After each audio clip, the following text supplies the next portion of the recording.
On the farm when we were growing up, we had a lot of livestock. Darren and I took care of the hogs, our dad took care of the cattle. Whoa. You and I took care of the hogs? Yeah. I think I did about 90% of the work with the hogs. Yeah, he was my slave labor. Yeah. I paid him all of like a penny a day, I think. I think that's exactly how it went too. But we did have all this livestock, and much of our time managing the livestock was cleaning up after them and taking care of this manure. And what we didn't realize is how valuable that manure was to Dad on the farm.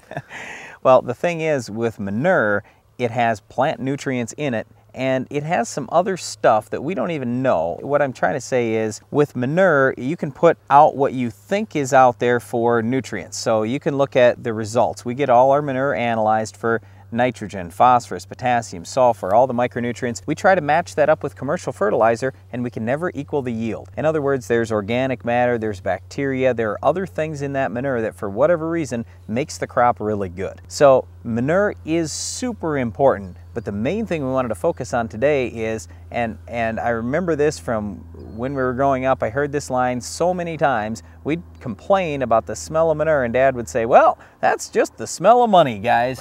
You know what I say anymore? I say that's the smell of lost money, because when you can smell the manure, you've got plant nutrients that are just going up in the air, and that's no good for anybody. Your neighbors don't like the smell, and you shouldn't like the lost nutrients, because plant nutrients are ridiculously expensive nowadays. We want to put the manure where it belongs, and that is deep in the soil. There are a lot of challenges with manure. One of the things that's a big challenge is the consistency of manure. It's not exactly the same. It's not uniform like when you buy commercial fertilizer and each little pellet has exactly the same amount of nutrients. Manure's a little different, especially if you're talking liquid manure in a big lagoon. You've got to stir that up and try and get everything to be fairly consistent that you're putting out in the field. The other big challenge, if you're talking about dry manure, is how do you get that stuff on and how do you get it down into the ground? Yeah, dry manure, it is an issue. I don't like to spread manure on top of the ground. I do not like that whatsoever. If you have to do that though, follow immediately behind and work it in. So that would be my suggestion for dry manure. For liquid manure, we'd like to see it pumped. On our farm, what we're typically using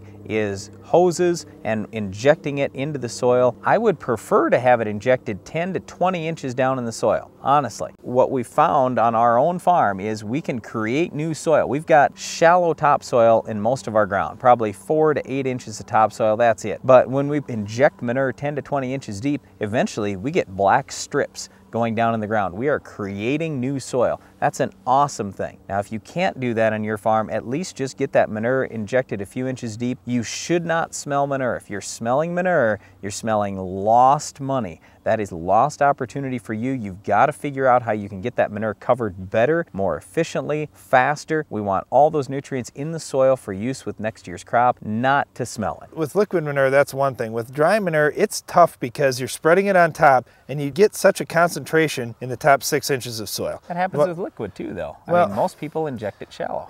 It can be a problem. With liquid, it's easier to go deep. How do you move dry manure down deep in the soil? Yes. That's the real challenge, because you say, oh, I'm gonna work it in. Well, even if you're working it in and you're digging 12 inches deep, you're only moving that manure about half the way down. So you're maybe getting it 6 inches at best. So your suggestion is to go out there and do deep tillage all the time with dry manure. You would have to. You really would. There's no other way around it. So when you're doing dry manure, it's not something that you're probably going to be doing every year. It's something that you say, I'm going to do it once every other year, every third year, because I've got to do some heavy, deep tillage to get that stuff to move down. But that's where we may disagree, talking about doing it every second year, I don't want to third do year, that whatever. heavy tillage every year. That's the difference. That's true. But here's the other thing that I look at on our own farm. We've done studies where we put on high manure rates, where we get all the fertilizer that we need for the crop with one application, or we do a cut rate, so we're putting on a lower amount of manure and we supplement that with commercial fertilizer. Guess what? We're getting better yields where we go lower rate of manure, supplement it with commercial fertilizer, and I think the big problem is salt. If you put too much manure on in any one year,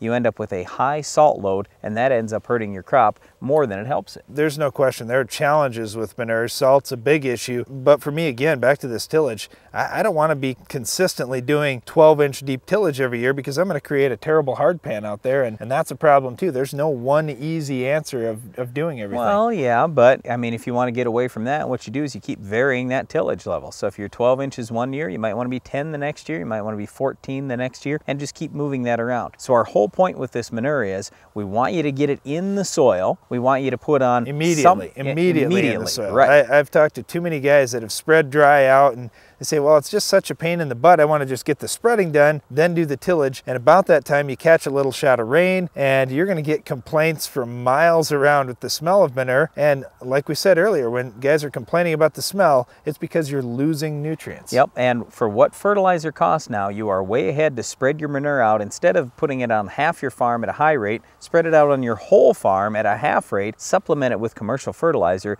You will have higher yields, and you will have better long-term crops. That's what you're after, and making more money on the farm. You've got to remember, manure is not a waste product. Manure is incredibly valuable. It is worth a lot to you on your farm if you do it right. Now, if you do it wrong and you have lots of smell, you don't cover it up right away, you're getting such high salt levels, these can all be detriments. We see all kinds of people every day who are having problems with manure. Their yields are a lot less than they should be, and it's because they aren't doing things the way that you should to maximize crop yield. There's no question manure takes a lot more management, and it's not quite as fun a product to handle as commercial fertilizer. Right. We're going to talk about more of these fertility decisions on today's program, but we're also going to look at a tough weed. Can you identify this week's Weed of the Week?